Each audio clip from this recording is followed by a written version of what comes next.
നമ്മൾ ബോട്ടിങ്ങിന് പോകാൻ തീരുമാനിച്ചു. കാരണം കൊടൈക്കനാൽ വന്നിട്ട് ബോട്ടിങ് ചെയ്യാതിരുന്നിട്ട് കാര്യമില്ലല്ലോ. എന്നാൽ പിന്നെ ചെയ്തേക്കാം. 2, 3 തരത്തിലുള്ള ബോട്ടിങ് അവിടെ ഉണ്ട്.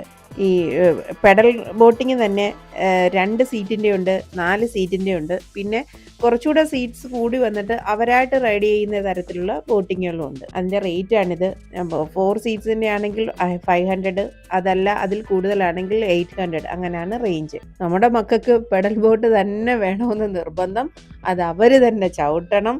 അങ്ങനെ ഭയങ്കര നിർബന്ധം പിടിച്ച് 2 പേരും കൂടെ ബാക്കിൽ കയറിയിട്ടുണ്ട്. അപ്പോഴേ ഞങ്ങൾ പറഞ്ഞു, ഇത് നിങ്ങൾ ഉദ്ദേശിക്കുന്ന പോലല്ല, കുറേ ചവിട്ടി കഴിയുമ്പോൾ ശരിക്കും ക്ഷീണിക്കും.